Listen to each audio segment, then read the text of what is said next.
মাস চলে আসার পর থেকে কিন্তু বড় ভিডিওগুলো তেমন একটা দেওয়া পড়তেছে না আমাদের, এবং কি বড় ভিডিওতে অনেক সময় দিতে হয়, এডিট করতে হয়, সময়ের অভাবে বড় ভিডিওগুলো দিতে পারি না। তো আজকে অনেকদিন পরে একটা বড় ভিডিও নিয়ে চলে আসছে আপনাদের মাঝে। হ্যালো এভরিওয়ান, আসসালামু আলাইকুম। সবাই কেমন আছেন? আলহামদুলিল্লাহ, আল্লাহর রহমতে আমি ভালো আছি। আজকের ভিডিওটা সবাই কন্টিনিউ করবেন, ভালো লাগলে লাইক কমেন্ট শেয়ার করে সাথে থাকবেন।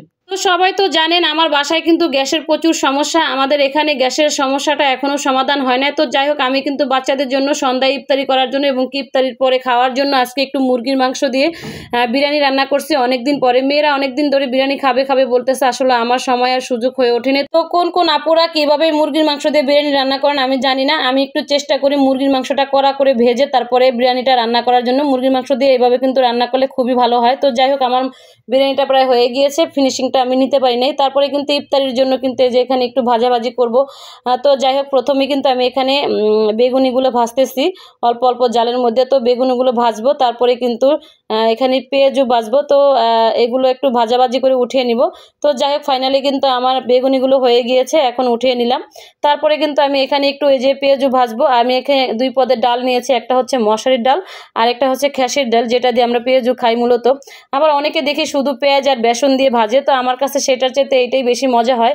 এখানে অনেক ধরনের মশলা দিয়ে, ধনিয়া পাতা দিয়ে, কাঁচামরিচ দিয়ে সব কিছু দিয়ে ভালো করে একটু মাখিয়ে নিলাম। মাখিয়ে তারপরে এখন কিন্তু কড়াইতে একে একে সবগুলো পেঁয়াজু দিয়ে দেবো। আর আমি কিন্তু একদম অল্প তেলে পেঁয়াজুটা ভাজার চেষ্টা করি, কারণ একে তো ভাজা পোড়া, এগুলো সারাদিন রোজা রেখে খাইলে তারপরে আবার প্রচুর পরিমাণে গ্যাসের সমস্যাটা দেখা দেয়। তো এই জন্য আমি চেষ্টা করি সবসময় অল্প তেলে, বিশেষ করে পেঁয়াজুটা ভাজার জন্য, বেগুনিটা ভাজার জন্য। তো যাই হোক, আমি একে একে সবগুলো বসিয়ে দিয়েছি। আর আমি কিন্তু এগুলো একটু আস্তে আস্তে জালে ভাজবো, কারণ আমরা যেহেতু একটু মোটা মোটা করে পেঁয়াজুগুলো ভাজি, আমরা তো আর দোকানের মতো করে ভাজি না। তো এই জন্য কিন্তু আস্তে আস্তে নিবু নিবু জালে ভাজলাম। তো যাই হোক, আমার পেঁয়াজুগুলো প্রায় হয়ে গিয়েছে, এপিট ওপিট করে উল্টে দিয়েছি। এখন কিন্তু আমি এগুলোকে এক এক করে একটু উঠিয়ে নিব, তেলটা ভালো করে ঝরিয়ে। আর তেলটা উঠিয়ে তারপরে কিন্তু আমি এখন বসিয়ে দেবো এখানে বুট বাগার। আর এই তেলের মধ্যেই কিন্তু বুট বাগারটা দিয়ে দিব। তো বুট বাগার কে কীভাবে দেন আমি জানি না। আমি সবসময় আলু দিয়ে তারপরে কিন্তু এই যে এইভাবে করে সব ধরনের গরম মশলা টশলা দিয়ে তারপরে বুটটা বাগার দিই। আজকে কিন্তু অনেকগুলো বুট বাগার দিয়েছি, কারণ আমি বেশি করে একটু বাগারটা দিয়ে রাখছি। এখান থেকে নামিয়ে নামিয়ে তারপরে গরম করে নেব। তো সেইগুলো কিন্তু আবার একটু উঠিয়ে রাখতেছি।